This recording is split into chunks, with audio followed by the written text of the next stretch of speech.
So having their first comeback in 2 years, to setting new records at the VMAs, to then also getting Entertainer of the Year, BLACKPINK did a lot in 2022 despite only being active for half the year. And because of this, I want to have a quick look back at BLACKPINK's 2022. Having no group activity ever since 2020, that makes it 2 years ever since their last comeback, and their first real group activity under the name BLACKPINK in terms of music was announced on July 11th, being their first virtual concert in PUBG, specifically PUBG Mobile. And if you don't know what that is, it's a battle royale video game similar to Fortnite, stuff like that. And BLACKPINK has a partnership deal with that game, and this time it was for a virtual concert. The event went on from July 22nd to the 31st, having multiple events in different days. Through this event, they finally officially kind of released a song that has been constantly leaked throughout the last years, called Ready for Love. Now, like I said, during their last few years during their break, the song was leaked clip by clip, slowly being put together by fans, still never being officially released, but this time it was the closest to the official release we can get for Ready for Love, while still not being put on streaming platforms. With the virtual music video for Ready for Love, this was officially their first activity as BLACKPINK back after 2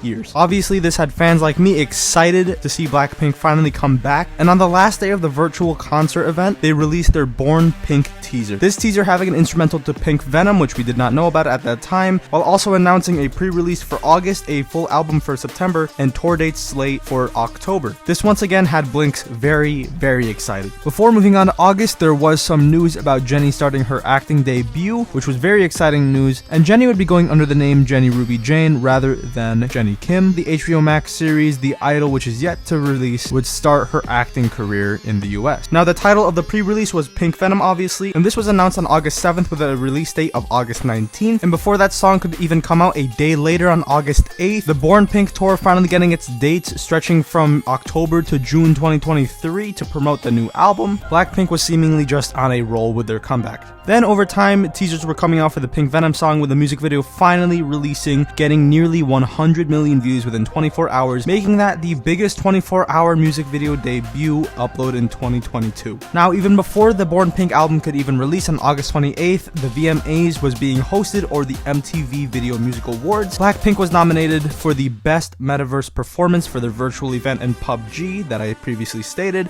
and they won in this category. This was not their only win though. Lisa, as a solo artist, was nominated and won for the Best K-pop category, winning for her solo song Lalisa. This made her the first solo female Korean act to be both nominated and win a VMA. With Pink Venom being the only song released from the Born Pink album at this point, they performed it live, making that their first US award show performance, so the VMAs was just a massive W event for BLACKPINK. Now, a little bit after that, on September 4th, the Born Pink album finally got its release date for September 16th, but first, in between September 4th and September 16th, around September 8th, there was a leak of Rosé's verse on Bella Poarch's Build a Bitch song, and this was always rumored to be a thing, because at some point Rosé was spotted out in public with Bella Poarch, and people speculated that they were working on something together, and it turns out they were. It was just never released. You can find videos of it on YouTube, and I honestly do like her verse. I kind of wish they would have released this version, but I guess they can't. Nobody really knows the real reason, but that is something that happened. And on September 16th, I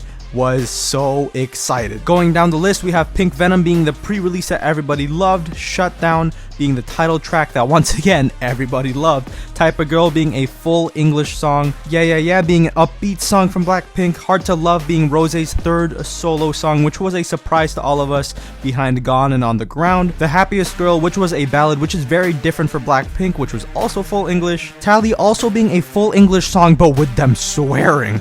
BLACKPINK swore. And then Ready for Love finally officially being released after all these years of these clips. Personally, I was waiting for this song to finally be released. I was just listening to those clips as if it was the real song, and now it's finally out along with this entire album. I loved it all. I'm a huge fan of everything, specifically Shut Down, Type of Girl, and Hard to Love. Those are my personal favorites out of here, but I love every other song. Now, with BLACKPINK's full comeback being released, all that was left for them was the tour. Now, as of me recording this video, they're still on tour, as they will still be going throughout half the year of 2023, but during this tour, there was a few highlights that they continue to to do, such as Jennie performing You and Me / Moonlight. No one really knows the title, but she performed a brand new song which seems to be a new Jennie solo that could be released sometime in the near future. Also during the tour, obviously each member has their solo outing. Jisoo not having her solo song yet, she decided to do a cover of Camila Cabello's song, and at one of the tours she actually had Camila guest star, and it was a huge surprise to everybody. Everybody loved it,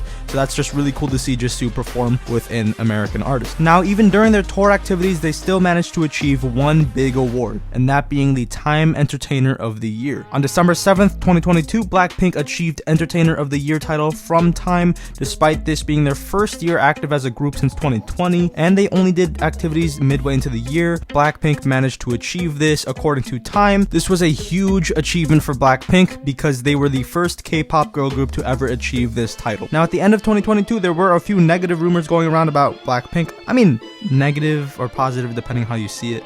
But at this time, various artists were leaving YG, and there were rumors about BLACKPINK being one of those. People thought that BLACKPINK would leave YG in favor of the Black label, which is a label made by their main producer Teddy, and people thought they would leave, but they are still instated at YG, with an official statement from YG denying those rumors. With 2023 starting off with Jisoo's birthday, not only did she start her own YouTube channel with vlogs, but her solo songs were finally confirmed both from YG and from her. That's very exciting news for Jisoo and the fans. She finally is getting the solo that she deserves. And not only that, but for BLACKPINK as a group, they are becoming historic Coachella headliners, which I covered in this other video of mine. But just to put it simply, they made history as being the first K-pop girl group to ever headline at Coachella. So yeah, BLACKPINK did a lot in 2022, and they seem to be doing a lot in 2023 while they're still on tour. Despite them being on for 2 years, they're still doing massive things out there, and I'm very proud of them. I'm very excited to see what's in their near future. So yeah,